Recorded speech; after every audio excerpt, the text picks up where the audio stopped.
orientasi keilmuan yang disebut dengan pola ilmiah pokok lahan kering kepulauan.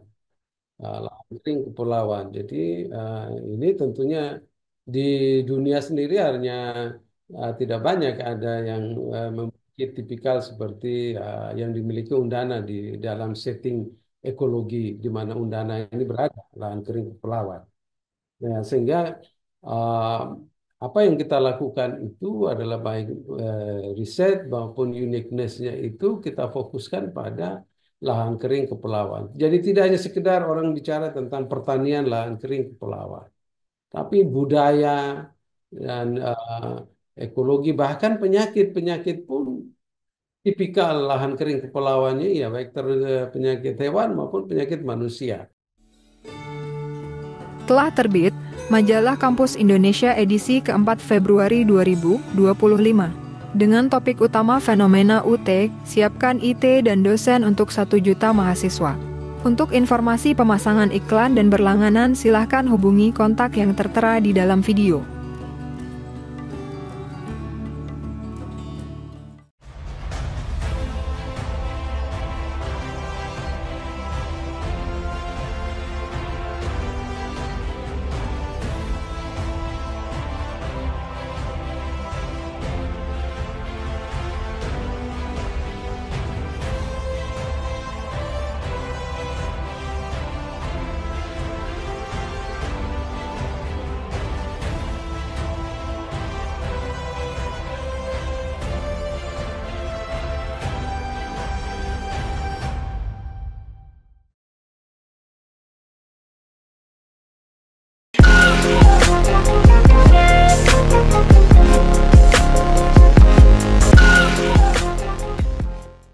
Assalamualaikum warahmatullahi wabarakatuh. Salam sejahtera untuk Waalaikumsalam. kita semua. Bersama saya Bambang Sadono di kanal Inspirasi untuk Bangsa. Mudah-mudahan kanal ini selalu bisa memberi inspirasi, motivasi, dan edukasi. Kami sedang mempersiapkan beberapa video wawancara untuk ikut memantau dan mencatat perguruan tinggi di Indonesia yang sudah mencapai akreditasi unggul. Menurut Siap. rencana wawancara ini selain akan kita tayangkan secara digital, juga akan kami muat di majalah Kampus Indonesia edisi Maret 2025. Saat ini saya sudah bersama dengan Profesor Dr. Hewan Max Sanam, MSc. Beliau adalah Rektor Universitas Nusa Cendana atau Undana. Apa kabar, Prof? Kabar baik, Pak Bambang. Terima kasih. Iya, Prof. Max Sanam ini lahir di Kupang 8 Maret 1965, menyelesaikan S1 dan pendidikan profesi di Fakultas Kedokteran Hewan UGM, kemudian S2 di James Cook University di North Queensland, Townsville, Australia, dan S3 kembali di Fakultas Kedokteran Hewan Universitas Gadjah Mada. Mengabdi sebagai dosen di Universitas Cendana, Undana, pernah menjabat sebagai dekan, wakil rektor, dan saat ini menjadi rektor. Nah, Prof, mungkin supaya lebih jelas walaupun singkat, bisa diceritakan perjalanan karir sampai saat ini sebagai rektor. Silakan, Prof. Terima kasih, Bambang. Saya Max Sanam. Saat ini, sebagaimana sudah dijelaskan tadi, saya Rektor Universitas Nusa Cendana. Saya awal mengabdi di Universitas Nusa Cendana itu sebagai dosen pada tahun 1990. Segera setelah tamat dari Fakultas Kedokteran Hewan Universitas Gadjah Mada. Lalu kemudian tadi melanjutkan pendidikan S2 Master di Australia. Lalu dari segi pengalaman jabatan, sebelumnya saya pernah jadi International Relation Officer Undana. Lalu kemudian saya ya setelah kembali S2, setelah itu saya melanjutkan S3 di UGM. Setelahnya saya kemudian dipercayakan menjadi dekan Fakultas Kedokteran Hewan Undana.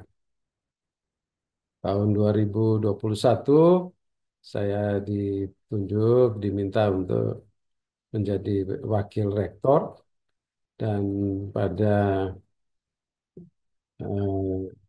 2025 Bukan 2021, 2019.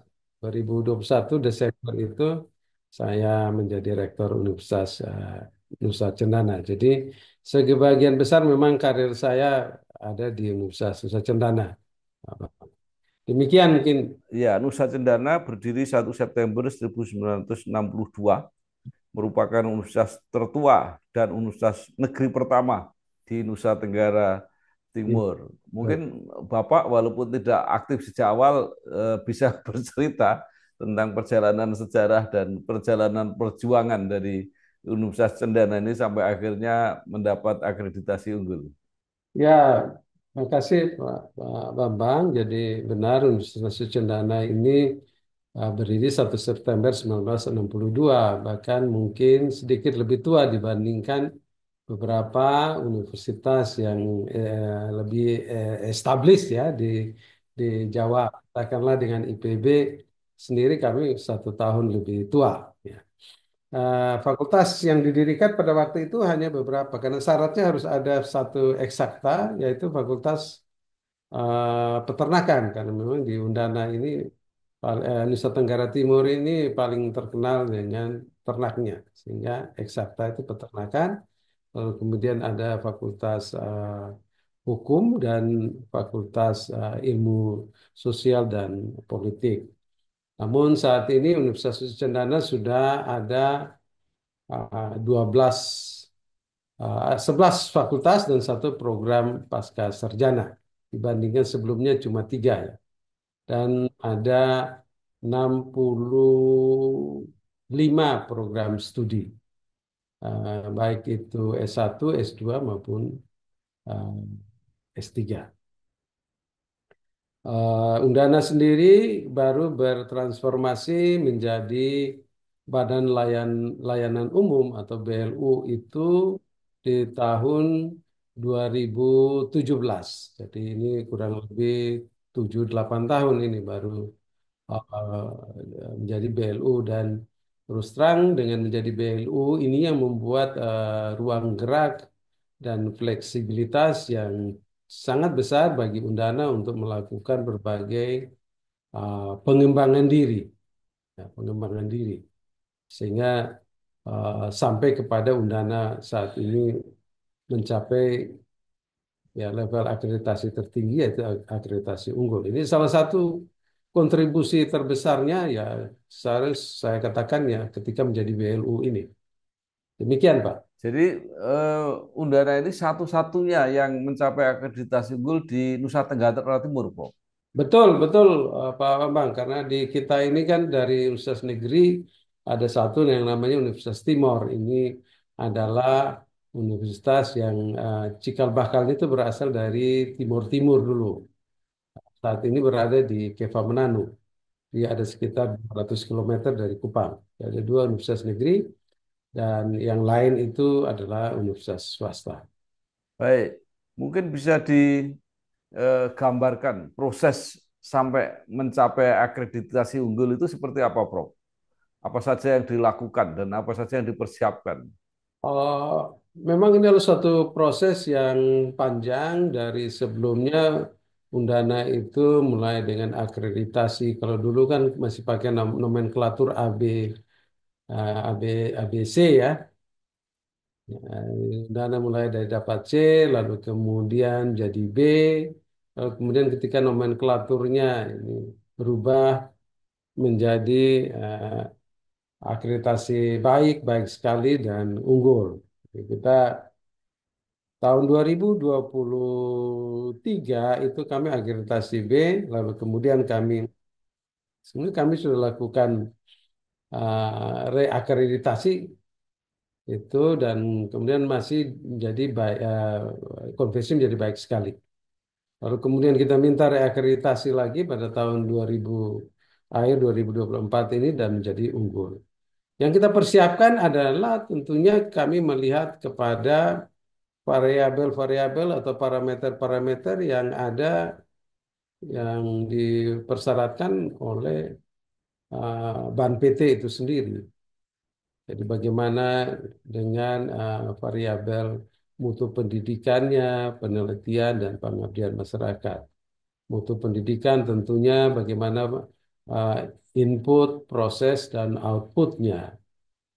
Di situ input itu tentunya bagaimana dosennya, mutu dosennya, infrastrukturnya, keuangannya, dan sebagainya itu kita persiapkan. Itu juga dengan penelitian.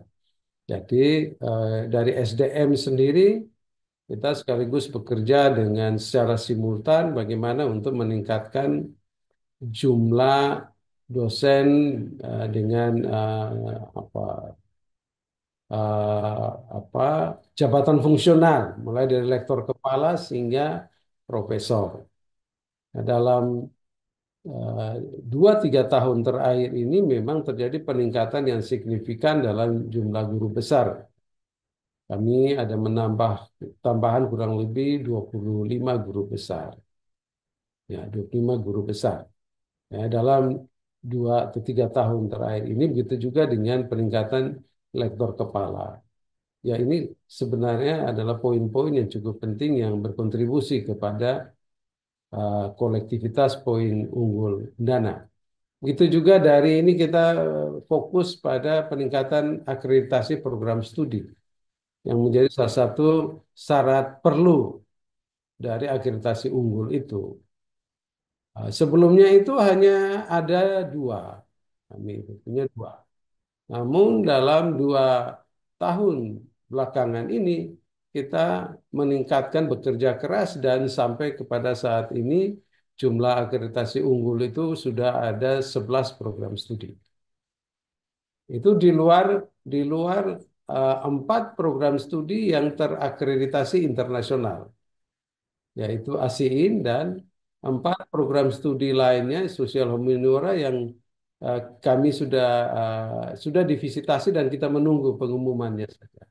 Jadi memang ini adalah kerja by design bagi lab untuk kita lakukan seperti itu untuk mengejar poin-poin yang dibutuhkan untuk mencapai akreditasi unggul.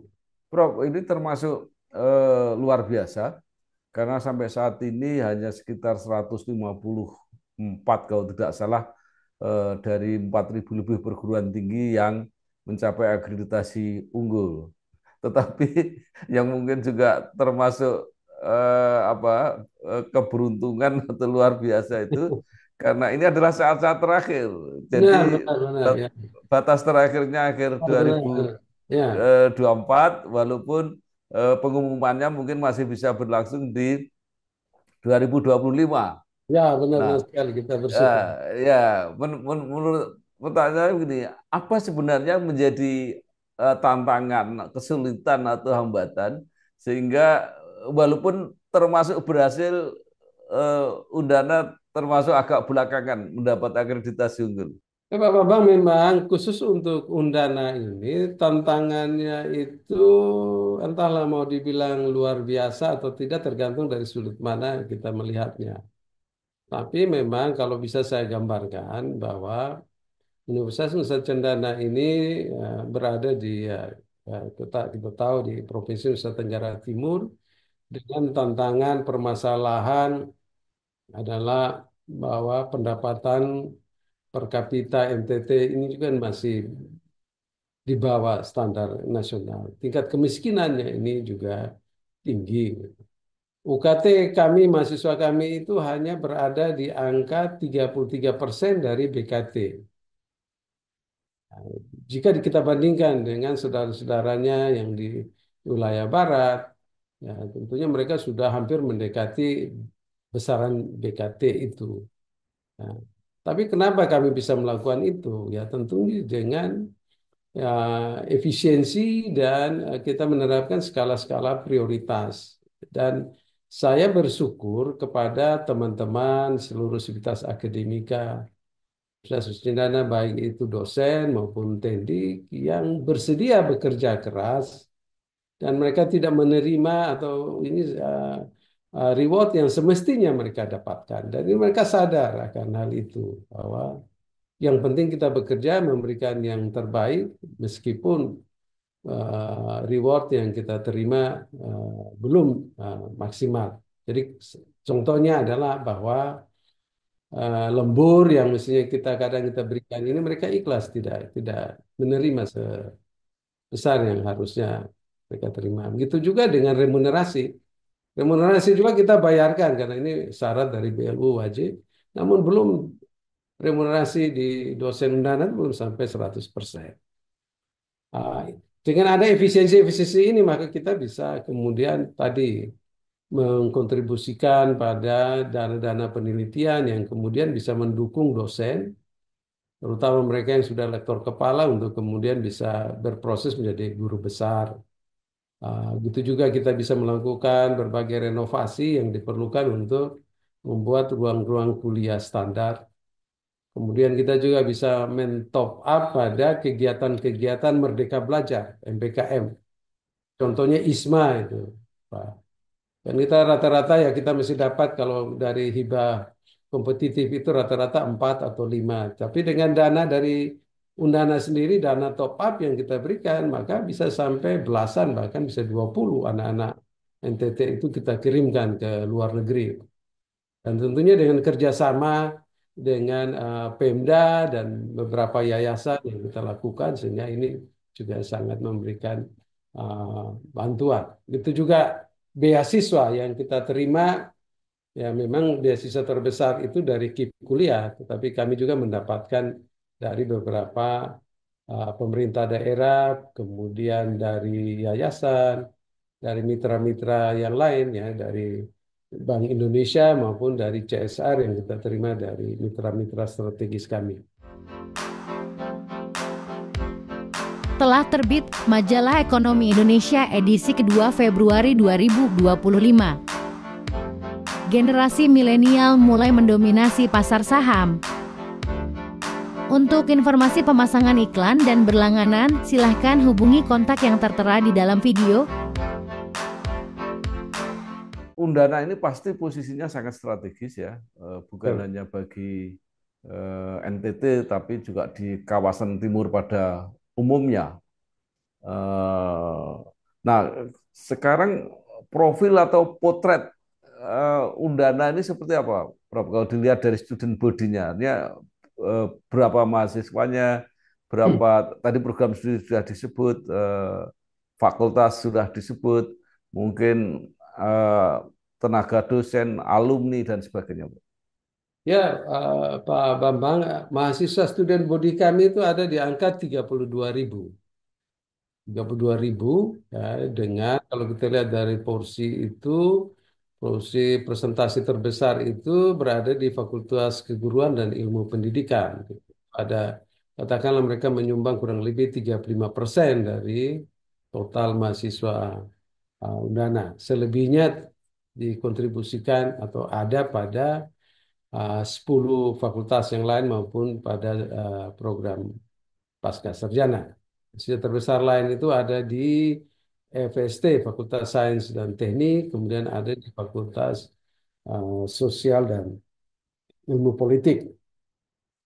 Dari alumni kami itu sampai Desember kemarin, pada Desember itu ada di angka 96.000 orang.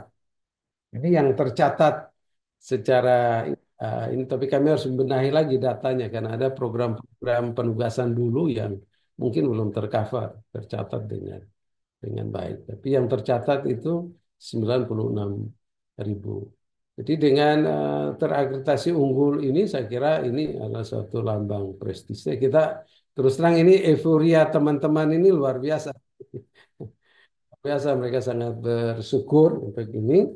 Dan tentunya dengan akreditasi ini kan semakin memberikan kepercayaan, trust kepada masyarakat bahwa memang mutu pendidikan Undana itu uh, sudah sangat baik, setidaknya di atas atau sama dengan standar nasional pendidikan tinggi dan boleh disejajarkan dengan universitas-universitas yang sudah establis lainnya di wilayah barat Indonesia. Dan kita tahu bahwa akreditasi itu juga ya kadang menjadi prasyarat untuk anak-anak kita mendapatkan beasiswa ataupun ada lowongan-lowongan pekerjaan tertentu yang mensyaratkan akreditasi unggul. Dan ini tentunya semakin membuka peluang bagi mereka untuk mendapatkan pekerjaan dan juga bagi dosen juga. Ya, dosen. Ya, semakin percaya diri dan peluang mereka semakin besar. Baik, dengan akreditasi unggul ini posisi trust akan apa semakin meningkat, semakin strategis. Nah, eh, saya ingin mendapat bacaan ini dari dua sisi, Prof. Dari sisi internal dan dari sisi eksternal. Ya. Nah, internal apakah sekarang sudah tadi sudah cukup bangga, sudah cukup apa ya menjadi percaya diri, karena mungkin dulu kan ada dosen yang sekolah tapi malah nggak kembali ke Undana misalnya. Kalau sekarang seperti apa? Ya, Pak Bambang kalau ada di Kupang saat ini di Undana, Pak, ini luar biasa. Kalau orang mungkin jalannya istilahnya mungkin saya terlalu berlebihan. Kalau sebelumnya jalannya nunduk, sekarangnya mereka jalannya kepalanya udah terangkat, Pak. Kepalanya terangkat, ya mereka percaya diri dan ini. Tapi saya selalu memberikan, bukan selalu dalam beberapa hari saya memberikan arahan bahwa akademisi unggul ini oke kita euforia, kita syukuri, kita bangga. Tapi sesungguhnya yang terpenting itu adalah bagaimana kita membuktikan keunggulan ini supaya orang benar-benar percaya bahwa memang Undana ini pantas untuk mendapatkan akreditasi unggul itu. Artinya bahwa kita terus memperbaiki dan meningkatkan mutu layanan kita, terutama kepada stakeholder utama mahasiswa kita. Nah, ini paling penting sehingga mereka juga benar-benar semakin percaya diri bahwa oh betul dengan akreditasi unggul ini Undana memberikan pelayanan jauh lebih bagus lagi. Dan ini menjadi sangat penting dari akreditasi ini. Kita bukan hanya sekedar mengejar prestise, tapi bagi universitas sendiri, seluruh sivitas akademika kita benar-benar bekerja fokus kepada berbagai variabel parameter yang disyaratkan oleh Badan Akreditasi Nasional itu sehingga benar-benar good governance pada tingkat universitas ini semakin baik. Ya. Karena kita tahu bahwa akan ada kita divisitasi, diakreditasi, maka kita harus benar-benar menunjukkan bahwa memang mutu layanan kita itu dengan sarana prasarana semakin baik. Begitu, Pak. Iya, Prof. Kehadiran perguruan tinggi akan sangat bermakna apabila berdampak atau Ya, terutama bermanfaat untuk masyarakat di sekitarnya. setuju. Nah, dalam posisi unggul semacam ini pasti trust masyarakat semakin besar. Nah, Betul. kira-kira apa yang bisa diceritakan selama ini? Apa yang sudah dilakukan Undana terhadap daerah, kerjasama dengan pemerintah daerah, lingkungan terdekat dan sebagainya. Undana sangat aktif untuk bekerja sama dengan pemerintah daerah. Jadi kita mendukung berbagai program-program pemerintah daerah baik tingkat provinsi maupun kabupaten kota untuk meningkatkan mutu pembangunan wilayah maupun masyarakat. Uh, Pada program Bapak Gubernur sebelumnya yaitu program TJPS tanam jagung panen sapi, ya itu Dana berperan secara aktif melalui program MBKM-nya. Mereka belajar kampus Merdeka ini. Mahasiswa magang kita kerahkan untuk menjadi pendamping agen perubahan dalam program-program ini. Begitu juga melalui program-program kampus mengajar. Ya, kampus mengajar ini juga kami membantu pemerintah-pemerintah daerah untuk mahasiswa kita bisa ikut dalam meningkatkan mutu pendidikan di pendidikan jenjang dasar maupun menengah dan beragam-beragam program lainnya, kajian-kajian Undana terlibat di situ. Dan, saya selalu mengatakan bahwa sebagai universitas bahwa melakukan penelitian, pengabdian, pengajaran, bahkan menulis jurnal publikasi di jurnal Scopus sekalipun, itu tupoksi kita. Itu sesuatu yang wajar, tupoksi kita. Tapi kita baru baru terasa lebih bermanfaat apabila sebagai dosen kita terlibat dalam pekerjaan-pekerjaan di luar tupoksi kita, terutama untuk membantu pemerintah daerah dan masyarakat meningkatkan kualitas kehidupan masyarakatnya. Itu sesungguhnya arti eh, hidup bermanfaat dari insan-insan akademika, baik itu dosen maupun mahasiswa. Kalau kita hanya di kampus saja belajar, meneliti, mempublikasikan ini, apa edit value kita? Itu tupoksi kita. Ya.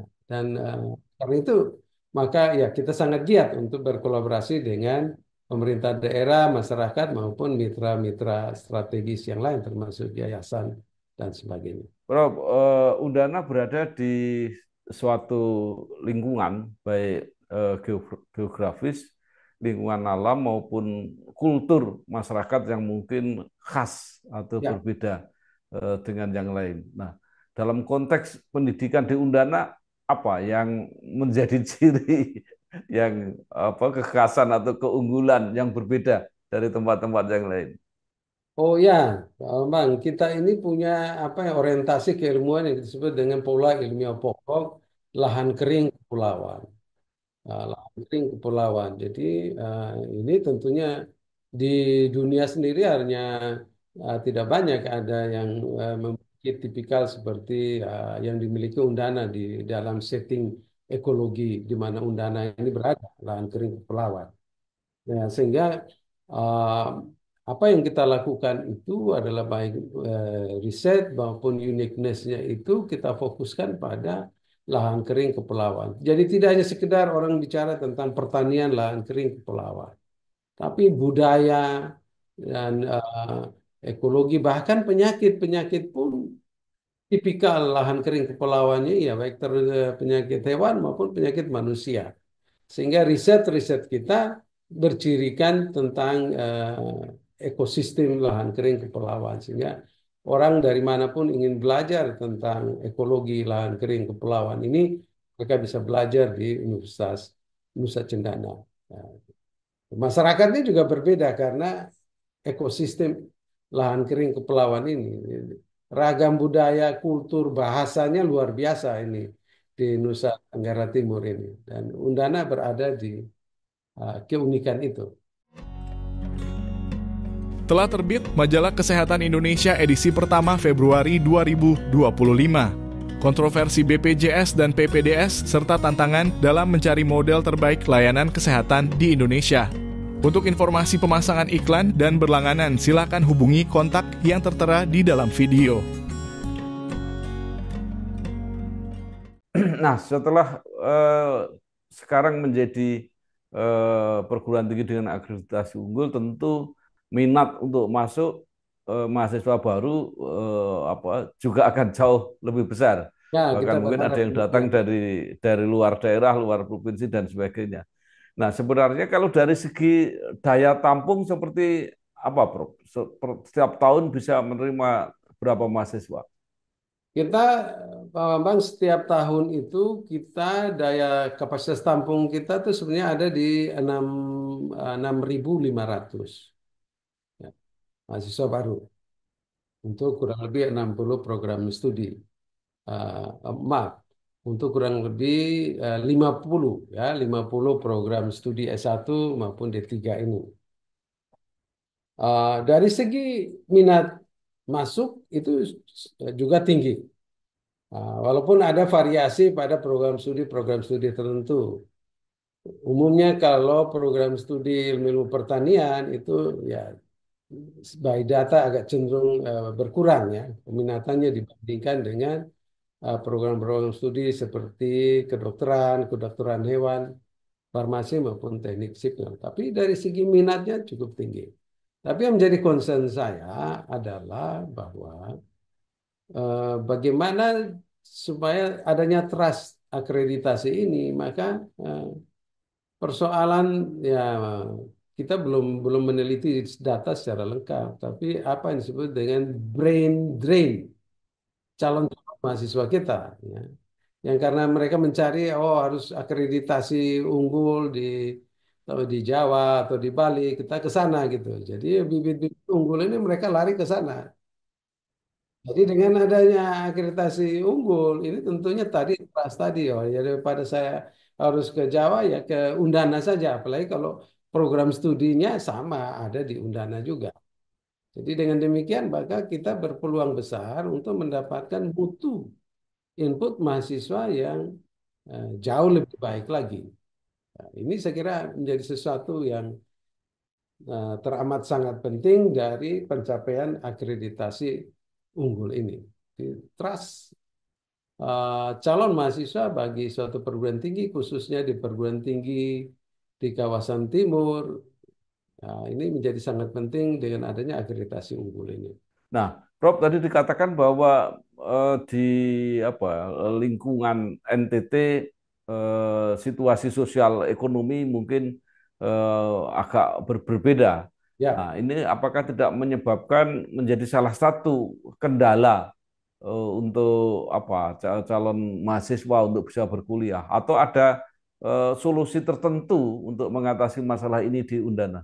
Ya, Pak Bambang, terima kasih. Jadi kami bersyukur bahwa sebenarnya bantuan pemerintah dalam hal ini beasiswa kepada mahasiswa khususnya di Universitas Susi Cendana ini kuotanya cukup besar.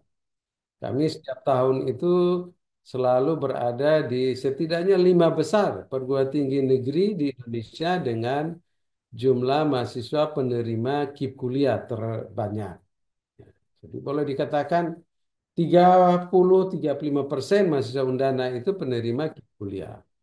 Namun dalam 2 tahun terakhir ini terus terang kuotanya menurun. Kuotanya menurun. Ya mudah-mudahan dengan tahun ini dengan adanya kebijakan efisiensi ini tidak sampai menurunkan kuota penerima KIP kuliah sehingga ini tidak menimbulkan dampak yang serius. Jadi itu ada dan kita bersyukur alhamdulillah puji Tuhan ya tentunya mahasiswanya bahwa mahasiswa KIP atau UKT Undana ini masih ya tergolong tidak terlalu mahal dibandingkan dengan perguruan tinggi yang lain. Tapi harus saya katakan juga bahwa ada cukup banyak juga yang mengalami kesulitan untuk membayar UKT-nya. Tapi kami menggunakan berbagai skema sesuai dengan regulasi yang ada, yaitu kita bisa menunda ya, pembayarannya ataupun mahasiswanya bisa melakukan banding ya, dia bisa mengajukan kembali untuk dilakukan reevaluasi terhadap UKT-nya. Ya, dan ini sangat menolong mereka Pak. Ya, untuk akhirnya mereka bisa kembali registrasi dan melanjutkan kuliahnya. Namun terus terang memang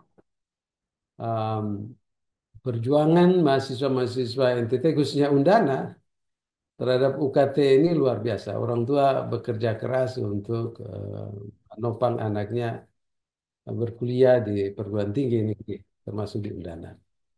Ya, baik Prof. Eh, sebuah perguruan tinggi akhirnya keberadaannya sering diwakili oleh para alumninya. Ya. Undana itu termasuk perguruan tinggi yang sudah sangat senior. Nah, mungkin bisa diceritakan kiprah para alumni yang mungkin menjadi kebanggaan dan menjadi tolok ukur untuk Undana. Ya, terima kasih Pak Bang. Kita punya alumni-alumni yang luar biasa yang tidak saja mereka berkiprah di NTT tapi di Indonesia juga. Uh, Beberapa gubernur Nusa Tenggara Timur itu alumni Undana. Yang terakhir ini itu adalah almarhum Gubernur Franz Leburaya. Itu adalah alumni Undana. Lalu hampir sebagian ya hampir lebih dari separuh bupati wali kota di NTT ini alumni Undana Ini sebagai gambaran saja. Hakim, jaksa itu juga alumni Fakultas Hukum Undana. Kemudian salah satu anggota hakim yang mulia Mahkamah Konstitusi itu Pak Dr. Foeh itu adalah alumni Undana. Alumni Undana. Jadi, dan ada masih banyak lagi yang sukses juga di wira swasta, wira usaha, dan eh, sebagainya. Prof, terakhir, setelah mencapai akreditasi unggul, apalagi yang masih diprogramkan dan mimpi Prof Mike sampai akhir masa jabatan? Memang ya, saya akan berakhir dalam 6 Desember 2025 ini. Saya hanya bisa 1 periode saja karena dari segi umur dan syarat umur sudah tidak memungkinkan lagi. Tapi mimpi saya dalam visi yang kami bicarakan dengan teman-teman, para wakil rektor maupun dosen-dosen senior yang lain adalah bagaimana kemudian Undana bisa bergerak tentunya dalam jangka yang tidak terlalu lama, dan apakah ini kebijakan pemerintah masih ke arah situ, yaitu bagaimana kita kemudian bertransformasi menjadi PTNBH. PTNBH ini kan membutuhkan prasyarat tersendiri. Salah satu prasyarat bahwa syarat akreditasi unggul tentunya sudah kita penuhi. Tapi bagaimana kemudian Undana bisa lebih menggerakkan unit-unit revenue generatingnya.